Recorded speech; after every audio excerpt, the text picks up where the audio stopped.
आप देख रहे हैं वाहिद दुलार न्यूज़। मैं हूं अहमद हबीब दुलार। आज हमारे साथ तशरीफ़ फरमा है शिवसेना उद्धव ठाकरे गट के अध्यक्ष शहर मालेगांव आसिफ नेशनल वाला। इनसे हमारा पार्लियामेंट चुनाव को लेकर तबसरा होगा। पहला सवाल करते हैं पार्लियामेंट चुनाव को लेकर। मौलाना उमरैन ने जो कल फैसला लिया, इस ताल्लुक से आसिफ सेठ नेशनल वाला का क्या कहना है, जानते हैं स्क्रीन पर। अस्सलाम वालेकुम। मौलाना उमरान साहब का जो फैसला था असल में वो देखा जाए तो काफ़ी सराहना किया जाना चाहिए कि उन्होंने मुस्लिम वोटों को बटने से बचा लिया असल में। और इक़्तिदार में आना नहीं आना अल्लाह पाक की तरफ से रहता है असल में। वो फैसले अल्लाह पाक करते हैं, चाहे हम कितनी भी कोशिश कर लें कि जिसको भी इक़्तिदार देना अल्लाह पाक उसको ही देते हैं इक़्तिदार असल में, चाहे फिर वो हुक्मरान जालिम रहे चाहे वो इंसाफ पसंद रहे। मौलाना उमरान साहब का जब मुझे नाम मालूम पड़ा मुझको कि यार वो सियासत में आ रहे हैं तो मैं बहुत घबरा गया। असल में घबराने की वजह क्या है कि मिल्लत के अंदर अभी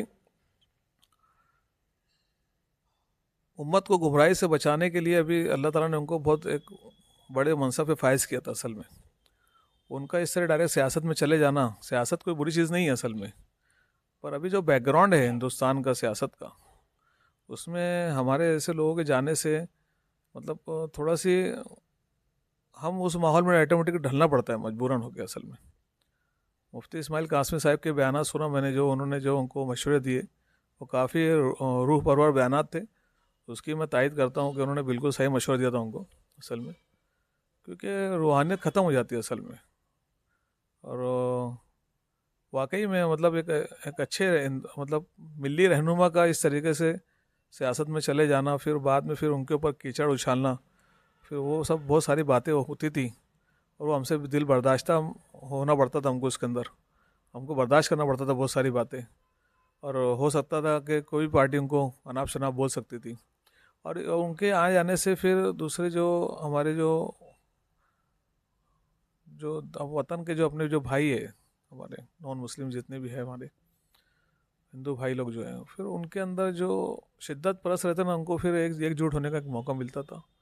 और जो अच्छे हैं, जो जो सेकुलरिज्म जो रखते हैं, उनको भी ये सोचना मजबूर आते कि यार हम तो आप लोग के साथ में थे ही, फिर ये नया फंडा कैसी क्या हो गया, ऐसा हो गया वैसा हो गया।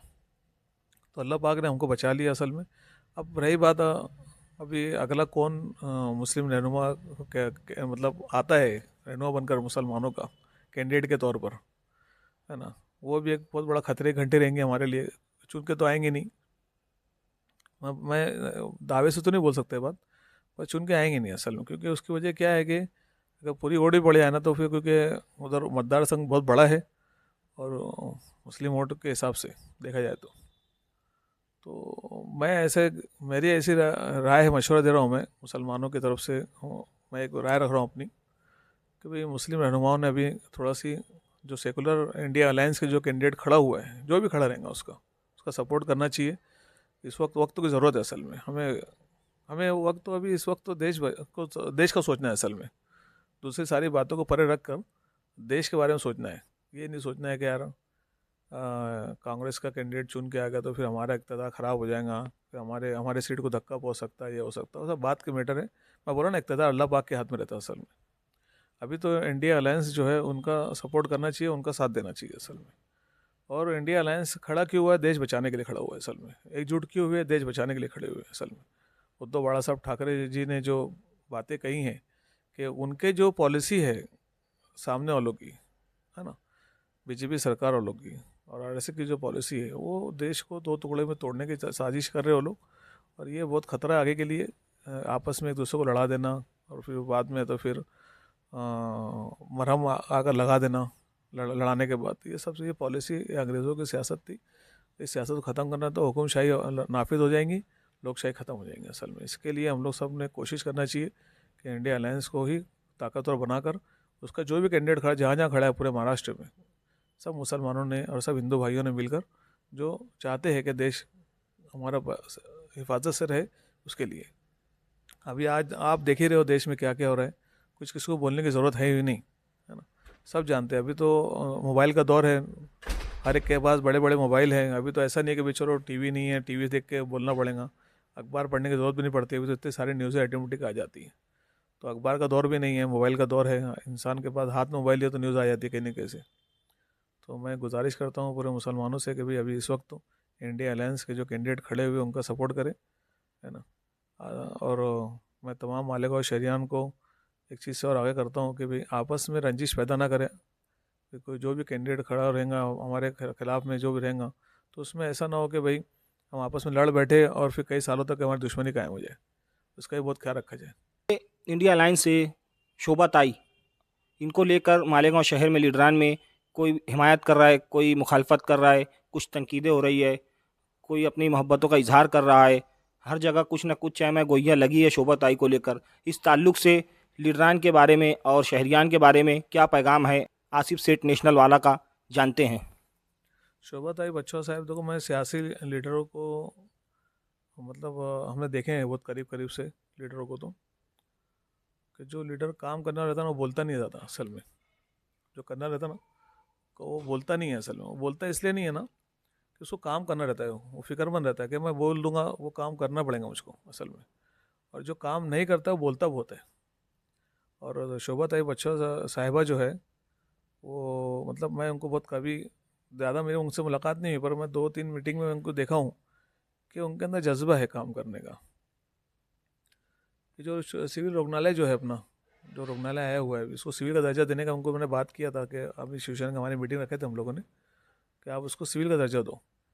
सिविल का दर्जा नहीं है उसके अंदर, हाँ, तो उसको सिविल का दर्जा दो। हालांकि उनके ही दौर में तो वो उसकी परमिशन आई थी, उसकी मंजूरी आई थी असल में।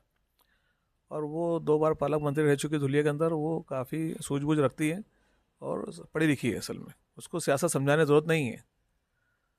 जैसे बोलने जाऊँगा तो बात अभी किधर किधर चली जाएंगी असल में। आज हमारे मालेगांव शहर के हालात देख रहे हैं आप, है ना। रोड गटर साफ़ नहीं है ना। और यहाँ के आमदार साहब भी कुछ बोल नहीं रहे हैं। उनको बुरा लगे तो उनसे माफ़ी चाहता हूँ मैं, पर जो हकीकत बता रहा हूँ आपको मैं कि मालेगांव शहर के हालात आप देख रहे हैं। सूझबूझ और सलाहियत सब कुछ है उनके पास, पर काम नहीं हो रहा है असल में मालेगांव शहर के अंदर। मच्छर की भरमार दुनिया भर की है। गरीबों के घर के अंदर आप जाके बैठो तो वो बेचारे गुड नाइट अलाउड लाने के वास्ते उनके इतने पैसे नहीं है, इतना खर्चा नहीं कर सकते हो, और मच्छरों में रह रहे हो, गुजार रहे ज़िंदगी। बुखार, टाइफाइड, मलेरिया और डेंगू वेंगू सब परेशान है, डायरिया वीरिया सब। मतलब मैं क्या बताऊँ आपको, ये सब सारी फिक्र अगर मैं आमदार रहता मैं करता था।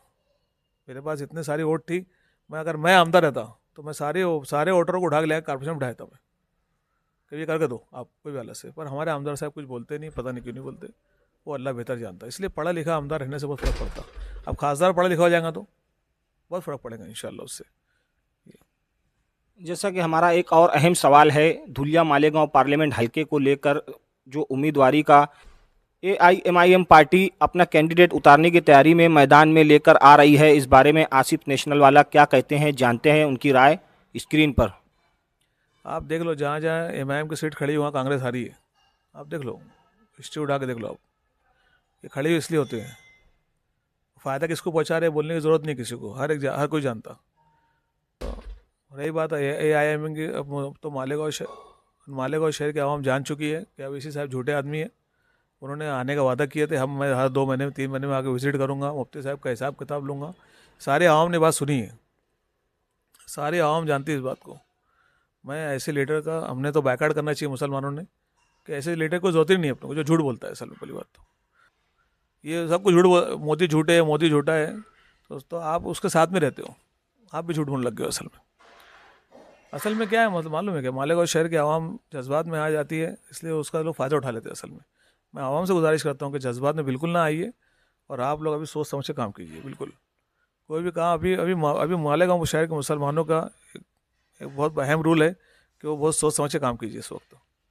और अभी इस वक्त अभी हम वक्त की ज़रूरत है, इंडिया अलायंस का साथ दीजिए। मैं तमाम ही मुसलमानों से गुजारिश करता हूँ कि इस वक्त हमको सब एकजुट होकर अपनी अपनी वोटों को बराबर जाकर देना है। सुबह सुबह उठ कर जल्दी से हमारी वोट हमको ताकत बताना है। अभी इंडिया अलायंस के सब अपोजिट में अगर मुस्लिम कैंडिडेट खड़े होता है तो 100% वो बीजेपी को ताकत पहुँचाने के लिए खड़े हो रहा है। वो दुश्मन है मुसलमानों का, मैं ये बोलूँगा, दूसरा कुछ नहीं। सुभाष भामरे के गुज़िश्ता कई सालों के कामों को लेकर आसिफ नेशनल वाला क्या कहेंगे, जानते हैं। भामरे साहब को तो मैं कहीं मालेगांव में देखा ही नहीं। उनको माले को मुसलमानों को लेना देना है ही नहीं, बीजेपी को भी लेना देना नहीं, माले को मुसलमानों से कोई लेना देना नहीं है कि नहीं। अभी तो झोपड़े में सियासत देखा ना आपने, अभी तो झोपड़े में सियासत हो रही थी, झोपड़पट्टी की सियासत हो रही थी बीजेपी के ऊपर से। आज तक हिम्मत नहीं हुई उनके आने की, अभी कैसी हिम्मत होगी। AIMI के आमदार होने की वजह से उनकी ताकत बढ़ गई है असल में। ये हटक से हमारे पास जुल्म करेंगे जानबूझ के, और ये कुछ नहीं कर पाएंगे, ये कुछ नहीं कर पाते लोग, क्योंकि उन्होंने वोट खुद उनको दी है। अभी जब बंडखोरी हुई थी, शिंदे गढ़ बना था, तो बाकायदा ये टटस होकर उनको वोट दिए ना दोनों आमदारों ने, और क्या बोल के दिए कि भाई मालेगांव शहर के अंदर काम लाने के लिए हमने उनको सपोर्ट किया है, क्योंकि आपके अंदर गट्स नहीं है काम लाने का, लाना चाहिए था आपने काम बिना सपोर्ट के, कर ही रहे ना। दूसरे लोगों ने, जिन्होंने उनको कांग्रेस वालों ने भी काम किए ना, उन्होंने कहाँ वोट दिए उनको कांग्रेस वालों ने, जब शिंदे गढ़ अलग अलग हुआ तो डॉक्टर भामरे साहब कहाँ हैं यहाँ पर, कभी दिखे नहीं अपने को। उल्टा उन्होंने मालेगांव की बुराई की है, हमेशा की है। उसने परचम लहराया, किसी ने, वो लड़के ने परचम लहराया फ़लस्तीन का, उस पर से उन्होंने बोल दिया फ़लस्तीन चले जाओ अगर तुम कितना हुए तो। फ़लस्तीन के मुसलमानों के लिए तो मोदी जी ने तो फंड भेजा है, कई मदद भेजी है, कई इमदाद भेजे है, तो आप उनको ही बोल दो फ़लस्तीन चले जाओ। फिर उसने झंडा लहरा दिया, गलत करा, नहीं लहराना चाहिए था उसने, ठीक है, बराबर है कि नहीं। पर एक हम इंसानियत के नाते देखा जाए तो हमेशा हिंदुस्तान इंसानियत के साथ रहा है, हमेशा। वाजपेयी जी के टाइम पे वाजपेयी जी ने खुद कहा था कि हम हमेशा फ़लस्तीन के साथ रहेंगे। वाजपेयी जी फ़लस्तीन के साथ में थे, फिर ये कैसे अलग हो गए उनसे। तो इतना ऐसा नहीं बोलना चाहिए। सर डॉक्टर साहब इतने पढ़े लिखे इंसान है, समझदार है, उन्हें सब बातें नहीं करना चाहिए। अच्छा ठीक है, अब मालेगांव शहर के लिए उन्होंने क्या लाया बताओ। वो ब्रिज की बात की है तो उन्होंने कई दिन पहले मालूम पड़ा वो फंड वो ला रहे हैं ब्रिज का। अभी तक ब्रिज का एक खड्डा नहीं खोदा उन्होंने काम करने के लिए, 5 साल गुजर गया पूरा, वो भी नहीं हुआ अभी तक के। हमने अभी शोभा ताई बच्चा साहब को बहुत सारी बातें बोले, पावर लूम के ताल्लुक से बोले, वो सब करने बोले कि ऐसा अगर मैं चुन के आ गया तो पूरी कोशिश करके काम करूँगी इंशाल्लाह। और पावर लूम की सनत के ताल्लुक से बोला, मैंने कई लेटर बीजेपी को दिया हूँ, मैंने यूनिटी कम कराने के दिया हूँ मैंने, और पावर लूम सनत के अंदर सब्सिडी देने का बोला हूँ मैंने, मेरे पास लेटर है, प्रूफ है उसके। मैंने कई लेटर बीजेपी वालों को लेटर भेजा हूँ, मैंने अधिवेशन के टाइम भेजा हूँ। मैंने टेक्सटाइल मिनिस्टर से बात की हूँ डायरेक्ट फ़ोन के ऊपर, 15-20 मिनट 25 मिनट से बात हुई कि भाई हमारे यहाँ पार्चा बाफ़ी की जो सनत है, हमारी जो पावर लूम सनत है, ये बहुत बड़े पैमाने पे और बहुत सब गरीब तबका इसके अंदर जुड़ा हुआ है, बहुत कम लोग अमीर है इसके अंदर, और सब कर्जे ले लेके चल रहे सब, ज्ञान वाले से कर्जा, इससे कर्जा, उससे कर्जा। वो भी एक बैंक चालू करो आप, एक कर्जा बैंक होना चाहिए ताकि हमारे जो व्यूवर्स है उनको सहूलत मिले। बीजेपी ने करना चाहिए था काम, डॉक्टर वहाँ पर कर सकते थे काम, नहीं करा उन्होंने। उनको कोई लेना देना नहीं है तुमसे, क्योंकि तुम उनको वोट देंगे नहीं, तुमको लेना देना नहीं है। और अभी उन्होंने जो भी भेजे हैं कैंडिडेट, वो सीधा है तो बीजेपी को ही वोट जाएंगी मुसलमानों की, अगर मुसलमानों को वोट अगर ये चलेगी बढ़ गई तो। होटल गांव करी बेहतरीन पकवान, लज्जतदार खानों की दुनिया में एक बेहतरीन नाम, जहां आपको बैठने के लिए या नंबर लगाकर खड़े रहने की बिल्कुल भी ज़रूरत नहीं। बेइंतहा खूबसूरती के साथ सजी और बेहिसाब बड़ी जगह पर बनी होटल गांव करी। यहाँ आपको वेज, नॉन वेज, चिकन थाली स्पेशल सिर्फ और सिर्फ 180 रुपए और 230 रुपए में। जी हाँ, इसी के साथ मटन थाली सिर्फ और सिर्फ 280 रुपए और 330 रुपए में। इसी के साथ बाजरे की ताज़ा गर्मा गर्म तैयार रोटियां, बेहतरीन लज्जतदार किस्म की दीगर डिशेस। नाम याद रखिए, होटल गांव करी। हमारा पता ना भूले, मनमाड़ चौफुल्ली जीवन हॉस्पिटल के आगे, मनमाड़ रोड, मालेगांव। एक बार आकर तो देखिए, एक बार खाकर तो देखिए। होटल गांव करी कई सालों से कामयाबी के साथ जारी न्यू हाशमी दूध डेयरी। हमारे यहाँ बेहतरीन क्वालिटी का दूध हमा वक्त मिलता है। इसी के साथ असली घी, कई किस्मों के ठंडे मशरूबात जैसे अमूल शेक, अमूल बटर, छाछ, दही, कई कंपनियों के बेहतरीन सोडे, साथ ही बिस्लैरी वगैरह मुनासिब दामों में दस्तयाब हैं। प्रोप्राइटर शहजाद हाशमी। हमारा पता याद रखिए, शौकत होटल के बिल्कुल सामने, मिस्री खां का बाड़ा, मालेगांव। एक बार ज़रूर तशरीफ़ लाइए। अलबकी हर्बल क्लिनिक आयुर्वेदिक दवाओं से इलाज। हमारे यहाँ बड़ी से बड़ी बीमारियों का इलाज जैसा कि cancer, diabetes, blood pressure, thyroid, पथरी, जॉइंट पेन जैसी दीगर बीमारियों का इलाज आयुर्वेदिक दवाओं से किया जाता है। साथ ही अगर आपके बदन में और जोड़ों में किसी भी तरह का दर्द हो, दर्द नया हो या पुराने से पुराना, सिर्फ 10 दिनों में, जी हाँ सिर्फ 10 दिनों में फिजियोथेरेपी के जरिए राहत, बेहतरीन इलाज, नशा जैसी लानत से 100% छुटकारे के लिए बेहतरीन इलाज जैसे गुटखा, पान, तंबाकू, बीड़ी, सिगरेट, शराब, गांजा, कुत्ता गोली व दीगर नशे से 100% छुटकारे के लिए बेहतरीन दवाएं। Albaki herbal clinic, proprietor doctor Rehan Ansari. हमारा पता जामतुस सालिहात के बिल्कुल सामने, कमाल कॉम्प्लेक्स, मालेगांव। एक बार ज़रूर तशरीफ़ लाएं।